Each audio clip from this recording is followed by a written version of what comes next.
Hello, you wonderful people, and welcome to another episode of Super-Fanta-Fi. This being a show where we talk about TV shows of the supernatural, fantasy, and or science fictional genre. For today's episode, I'm going to talk about the latest episode of Charmed. A lot of interesting things went down in this episode, so let's break it down. I find it very interesting, the whole situation of how you have like obviously Parker and Maggie, like him like proposing to her, which she's like, whoa, slow down. I love you and everything, Parker, but I'm 20. Like I'm not ready to get married to you or just anyone in general. It's just, because it's all happening so fast. But it's like if they get married, they could bridge together the witch and demon worlds, which kind of would, kind of bring peace all around, which is interesting because I don't know if I necessarily correlated this last episode of like this being very similar. I might have, I just don't remember if I did, making the correlation between this and Phoebe and Cole's situation, which that exact same situation happened around. Obviously, it was like a parallel universe that Cole created when he was basically given the powers of one of the avatars and that whole thing, which we knew how that story ended. The moment I saw the story, I was like, oh, please don't tell me it's going to turn out like that, especially as the episode progresses. Like, obviously, like, Maggie turned it down at first, but then she heard about demons attacking all the witches, and it got in her mind of like, well, where we stand right now, the charmed ones, we don't know if our powers are ever going to come back. And so for right now, the power of 3 isn't really a viable option to kind of stop all this, but me getting married could stop all this. Obviously, Macy and Mel are kind of against the whole situation, which obviously, and I think this is kind of a neat element for Maggie because Maggie is the youngest. She gets treated like that. It's like, you want to treat me like the baby. Stop trying to treat me like the baby. I can make my own decision. And that's obviously something we've seen, that was an element in season 1. That's an element in this as well. They kind of still look at her as like, oh, the kid with no like responsibility type of situation, which you're going to make the argument. Well, I mean, she kind of stepped up because obviously she became a manager. She basically allowed her position allows you guys to have access and safe space and everything. So, but obviously she goes off, and accepts Parker's marriage and everything. But the whole thing gets to like, we got to end this now, like of the whole like demons going after witches and everything. So obviously the marriage ended up getting moved up because it's like until they actually get married, they can't let any truces stand. But I did like the fact is Maggie's drawing up documents or something like, okay, should I include no eating witches? Better safe than sorry. And, so I thought that was kind of neat. But even despite all that, there is a part of Maggie that still wasn't 100% sure she could trust Parker, which is sad considering everything that they went through. But those seeds of doubt were already there. But the fact of the matter is, it's because it's like, oh yeah, because I'm the manager. And he's like, well, where? And she never actually told him at first because there was still a part of her that was like, maybe I should, whether she would, there's a thing, I think the thing is because she loves Parker, she wanted to trust him. She does trust him, but there's this hesitation just because, well, he is a demon overlord, and listening to Macy and Mel kind of got inside of her head. So all the while that's happening, Godric and Abigail are plotting, so there's that. There's some interesting developments because I like this parallel they've set up, this interesting element to Macy and Harry, in the sense that like obviously like Harry kept being like, oh, Abigail, and Macy was like, whoa, how do you know you can trust Abigail? I was actually kind of like, throughout the episode, I'm like, is she getting a little jealous? I was like, that's interesting. But then Mel kind of brings it up later on, the whole like, oh yeah, what about you? And, it's like, oh yeah, I know about you and, Harry, because like the whole conversation is that Harry's willing to see like the better side of other people. It's like maybe that's just his white like nature, but then like Macy's taking it as well, maybe it's just an Abigail thing. And it's like, you kind of like Harry. And she's like, what? It's like, we saw the picture of him in your journal, which she's like, no, it's not that's not what bothers her. It's like the picture wasn't of Harry, it was of his dark lighter, which is like, obviously that's why I think I still didn't correlate in my head that specifically the picture wasn't necessarily of Harry, but it was of his dark lighter. Which, even for Macy, she's like, yeah, that's kind of messed up. And even Mel's kind of like, yeah, that is messed up. But the fact of the matter is, why not try things with Harry? I mean, he does. He likes you too. And she's like, wait, he does? He said that? It's like, yeah, pretty much said that. And I guess because Macy never realized it kind of went the other way as well. So that's an interesting element. But for her, and I love her getting awkward, but it's like, no, that'd be weird. It's Harry. And then I think even Mel was like, yeah, it'd be weird. But obviously, if that's what her sister wants, it's like, oh, I want you to be happy type of thing, And so I just thought that was kind of a neat element. But what I find fascinating about their situation is the fact is that for Macy, she has a bit of a thing for Darklighter Harry, which is interesting because on the other side of things, Abigail has a thing for White Lighter Harry. So I think it's almost like they kind of play to each other's natures, whereas like Harry kind of plays to Abigail's witch side, the kind of good side of her. There is something there buried potentially, buried beneath all the ambition and need to be like top dog and everything to prove herself in the demon world. Whereas Dark Harry kind of leans itself into like Macy's darker side, because I guess because she's always kind of been, she's always been the good girl, she's always been the responsible one. So I think kind of Dark Harry kind of tapped into that a little bit. I just think that's just a fascinating dichotomy. We actually going to break that down of like, that's interesting. And I think that plays its own lane and everything, because it's like, oh, like once again, she kind of brought it up to Harry. It's like, oh yeah, you're so trusting of Abigail. Which even Harry kind of retorts like, oh, that's kind of funny considering like the whole situation between you and my Dark Lighter. But nevertheless, obviously they're kind of hesitant to believe this whole situation. So the trio come up with a plan. Well, it's more so Mel's plan to turn herself into a fly so she can listen in.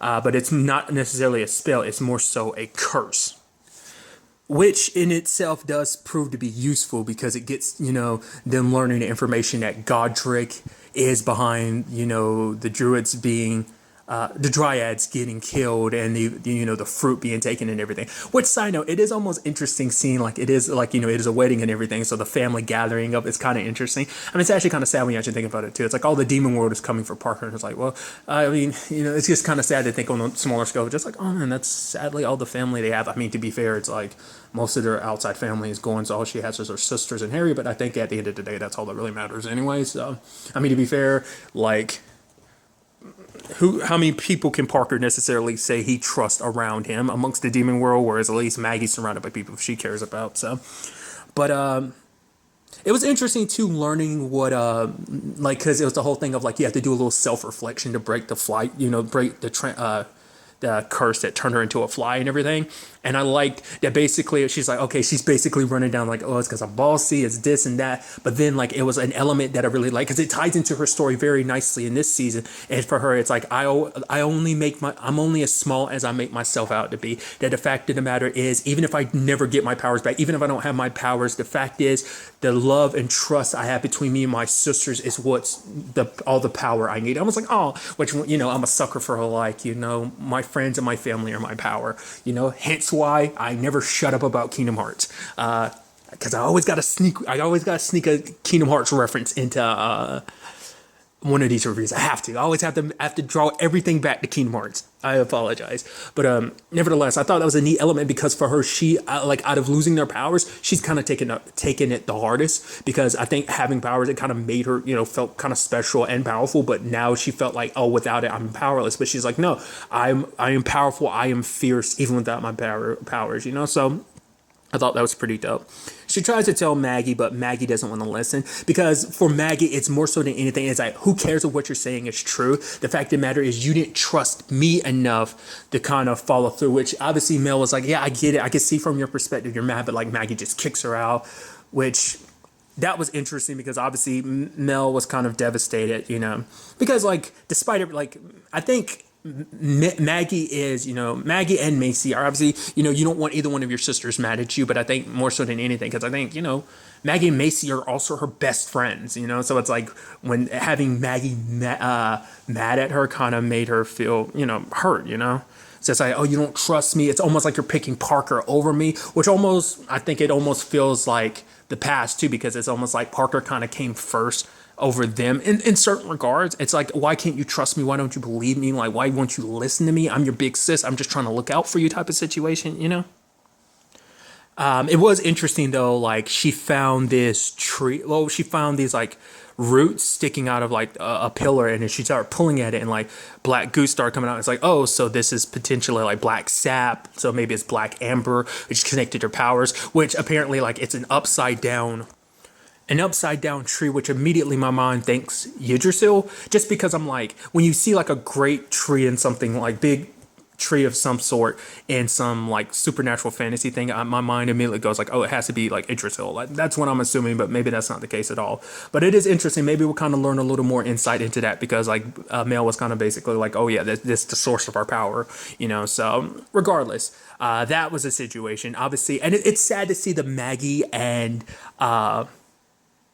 Parker situation turn out the way it did. It's actually interesting making parallels to the original show, like I do. It's kind of interesting when you actually think about it because obviously Mel almost plays like the Paige role because Paige was the one, like when Cole created that alternate reality, she was the only one that remembered because she, didn't they call that orbing when white lighters do what they do? I think she ended up like her powers were on the fritz or something at the time, and she was orbing at the time of the reality shift, so she was immune to it. So it's kind of interesting that like another one of her sisters kind of played that role. Paige played that role for Phoebe in an alternate reality, and now Mel is kind of playing that role for Maggie in this in particular. Like I said, the interesting parallels of kind of doing similar things while also heavily remixing them. It's like I can't praise that enough of like how dope that is. But regardless, I thought that was so interesting, and I was, like I said, as the episode went, I was like, oh man, this is going to end just like that, especially because Abigail's plan is to not only kill Parker and take the reins, it's also to get Maggie to do it. I was like, oh man, that would suck. That would suck big time. And obviously, like, Parker is being, both of their paranoia is kind of, like, sadly being fueled by the other side. Like, paranoia is coming from her family. But to be fair, she has a right to be paranoid because Parker didn't say anything to Maggie immediately. But that's also part of Abigail's plan because she brings Godric in. It's like, oh, you need to protect yourself. I'm looking out for your best interest, the ruler, the overlord and stuff, yada, yada, yada, yada. So, but now Parker's paranoia is getting the better of him because he sees Maggie, which is like, Maggie's like, you're talking about me being disloyal, not trusting me and stuff like that. So it starts turning into this thing of their trust between each other starting to fall apart. Hell, even Mel had brought up the whole point because like, obviously Maggie was like, we can be like Jay-Z and Beyonce, Barack and Michelle. And it was like, or Brad and Angeline. Eventually marriage is sour, and the fact of the matter is, and maybe that speaks volumes about the fact is because of their natures, him being half demon, her being a witch, that his demon side will always kind of be a factor. But it turns out, because obviously he ate the fruit, and even they try to defend that later on, being like, maybe Parker went a little manic because of the fruit. It turns out that is the case. If you eat enough of it, mania kind of sets in, and apparently he had eaten 3 apples. I'm assuming Godric had convinced him to eat at least 2. It's like, maybe 1 is good, but eating another one maybe to kind of make sure, and then like in front of Maggie, well, probably like once you eat one, you probably get pulled to start eating another one because you're like, oh no, the power, the power, so you probably start getting a little power hungry. It's probably like the point. But regardless, it's just obviously it got to the point even he was starting to like get ballsy and to the point of like, oh, like he's going to even force Maggie to do like that blood ritual that would basically make it so that as his queen that basically he has to abide by every rule or what he says, which is like, it's like it started off, this whole situation started from love and care, and then it turned into something more twisted and evil because of Abigail, which she makes this interesting point later on saying like, oh, that fact is that lust for power and stuff like that. You want to say that was just me and my manipulations, well, my machinations, but the fact of the matter is it was also because that's in you already. So it's so interesting. But basically she ended up helping save the day, which I also love the fact is when she reunited with the group, like she ended up hugging Harry and you could tell it bothered the hell out of Macy. But it's like, oh, how can we trust you? Because all you've ever done is lied. But the fact of the matter is, they were luckily able to get out of there. But also, side note, Parker reading Maggie's mind like that, learning about Jordan and safe space and everything. I was like, wow. I mean, to be fair, we know Parker's gained some abilities. Like, he didn't have that before. Because if I remember correctly, like, the only abilities Parker really had going for it was, like, his own shadow thing. That was his only thing, like, we ever saw last season. So now it's like he's summoning up, like, energy orbs and stuff. It's like, how did you get that power boost? Well, I mean, to be fair, it could have come from the fruit. But it seemed like he was already capable of a lot of stuff already. So I guess once again, once you take over the position of Overlord, just something kicks in, or maybe just because over the years, because maybe all this time, like his demon side has gotten stronger, whereas like before his mom was helping him fight it, so that's why his demon side was weaker. So maybe this is actually what he's always been capable of, but his mom's experiments to try and fix his demon side have always kind of made it so that he was never fighting at full strength. So what we saw last season, what he was capable of, maybe that was only like what was left after all the experiments and stuff. Maybe not. But regardless, with all that, said and done, Parker did sadly show up and attack Jordan, which Jordan, because Maggie was like, oh yeah, me and my sisters are on the run, and I'm assuming he immediately put it together like, oh, Parker, this is the dude that you and your sisters are running from, which obviously Jordan, being the good guy that he is, tries to defend her and everything. So unfortunately, Parker is in destructive mode, and he's, threatening to hurt hurt Jordan, which obviously I'm skipping over some stuff. I'm skipping over a few beats. One, the fact is that obviously like the sap, Maggie touched it and immediately her powers activated, because they were saying that basically what was in the ring that Jordan had, that same stuff was obviously coming from the tree. So I was like, oh man.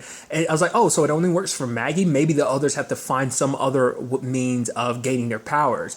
But during the confrontation with Parker, there was that stuff floating down. It was basically used to kind of like supposedly fight the fire that they set the fire alarm off. So the building, whatever the case may be, trying to fight back, Mel uses her powers subconsciously and ends up using it and freezing Parker. And it's like, okay, not freezing him time way, but it's like her powers have shifted, and now it clicked in my head. It didn't click in my head immediately to realize that basically I think they're setting it up so they don't have the same abilities anymore. Their powers work differently now.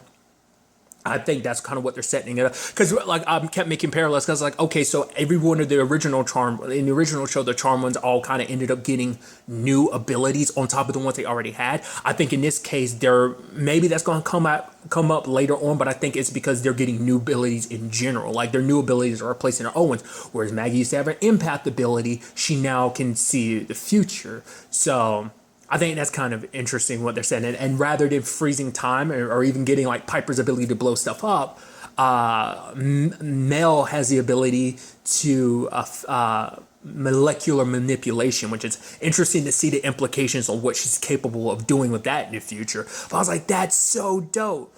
Which is also a bummer if they lose the original abilities. Like I said, not unless we end up circling back around and they find those original abilities again. But I was like, man, that's so cool. Because obviously the only one who hasn't touched the amber was Macy, but I think it's probably like a limited time thing, because Maggie didn't have a vision until she touched the amber. So I think it's going to be a thing of like, it gives them a short period of power. So they'll probably have to keep around a little sample to activate their powers for a short period of time until they dig up this whole tree situation to fully get their powers back, whatever that situation may be. But sadly, there is no stopping Parker, because he's dead set on, fighting them. And the fact of the matter is, because he ate the fruit, no magic can hurt him. But lo and behold, who shows up to save the day? Abigail. And ends up stabbing Parker in the back. And even despite all this, Maggie's like, can you please save him, Harry? And you could tell Harry was reluctant to do it, but I think because of good nature in him, plus Maggie's asking him to do it, he tries to, but it's like, I thought he's like, I can't do it, Maggie. He has to be stopped. But it's like, no, he does try, but it doesn't work because no magic can work on him. So, and it seems like Parker dies, and I was like, man, that really went full circle with that. I was just hoping things would kind of be different. I was like, that's kind of a bummer that things worked out like that for Maggie. But what I don't, it's like, oh, that sucks. But then, lo and behold, we have some like situations, obviously, this is going to be something that weighs on Maggie a lot, because obviously there was a part of her that was like, hey, Parker's out there, he's okay, he's, fighting his demon side and everything. But now it's like, no, there's, Parker's gone now. It's like, even if they weren't together, at least she thought, hey, he's out there somewhere, trying to figure himself out. And it's like, to know that he's gone, especially because that's some of her last memories of him, are the way he is. Because now even part of her thinks that was him being him. No one told him to eat the apple, so his actions are kind of on him, which is kind of a shame, because, the whole manipulation thing. And obviously, Maggie being a dreamer, obviously it's like, it's not a bad thing, because like people who are dreamers, the fact of the matter is, you'll find a way to kind of save the witch world in your own way. I'm sorry this way didn't work out, but eventually you'll find another path. And so that actually inspires Macy to go, you know what? I'm going to give this whole me and Harry thing a shot. She goes to Harry, and lo and behold, sees him and like Abigail tongue deep in each other's mouths. It's like, wow.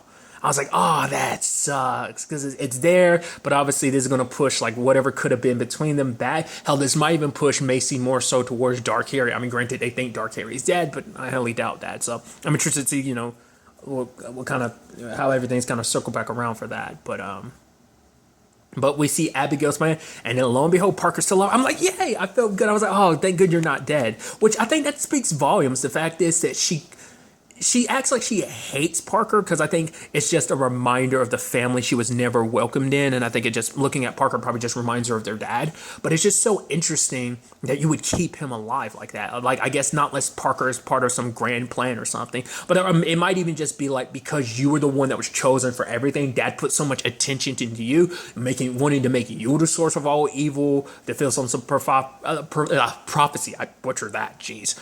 Or just you even being the overlord. So maybe it's meant to like kind of torture him. Like I said, we'll kind of see in the long run what ends up happening with that. But obviously, Abigail is reigning supreme in everything. It is interesting because even Parker was like, yeah, I thought dad was the worst, but like just looking at everything you've done, which it's almost like, yeah, she's kind of very much like your dad. Your dad literally manipulated and used people. He used Lucy last season to get to Parker and Maggie to push them together and everything. So like, she kind of gets that from their dad. I think that whole being very good at manipulating people thing. So, but now, hey, she's got everything she wants. She has the throne. It's so interesting because it seems like, the whole point was to kind of bring all the demons together in their hatred of witches, which is so interesting considering you're half witch, you're still going after some of your people. But I think it's because she wants to embrace, being a demon, like she was never accepted in any world, but I guess being a demon, I guess once again, it kind of stems from her still trying to impress and prove herself to her dad. Despite my witch half, I'm still a demon and everything. So I think that is why she's driving home this aspect, because I feel like you can do more good for the witches, but it's like, rather than doing that, you want to, be a demon, kind of rule over the demons and everything. So it's like, Gontra's like, oh man, you got everything. Which she's like, almost. Which part of me was wondering, like, is the reason why she's after Harry? I was like, is it because there's something to that? Because it's like, because he's a white lighter, and if you corrupt a white lighter, maybe something will happen. Like, maybe that's a part of a plan. Or maybe there is a part of her that is naturally drawn to Harry and she really likes him and she wants someone by her side. And the fact is, because Harry is so good and loyal, she needs someone like that by her side while she rules the demon world. So maybe the whole point is, or maybe inadvertently, she wants to push both. Well, once again, it comes down to whether or not she's the one behind Dark Light or Harry, which maybe she is, maybe she isn't. Because I feel like if he was alive, that element would still come up. But the thing is, she spent more time with White Lighter Harry than Dark Lighter Harry. But maybe, like I said, that's the point. Kind of make him fall for you a little bit, and then put both halves together. And it's like, oh, instead of loving Macy, you love me. But then it's like, well, that might turn into a whole complicated thing because they do, and both halves of Harry love Macy. So maybe there's something to that. We'll ultimately have to wait and see. But like I said, I think maybe it's just a part of her that just wants him by her side in general, because I think she's kind of gotten attached to him. Like I said, I think there is some good nature part of her that is kind of, that fact is that Harry sees the good in her when no one else does. I think that's something she's not necessarily used to. So I don't know. We'll ultimately have to see where all this takes us. Like I said, I'm curious to find out, also see what else Macy's capable of, because obviously she's using her demons. That might be a thing of, because obviously her thing was like, obviously telekinesis. So I'm curious, like, is she going to get a different ability? I would assume so, but I'm curious to see what that would end up being, in a grand scheme of things. But some very interesting developments. I'm curious to see where this all takes us going forward. Granted, we'll be waiting a while.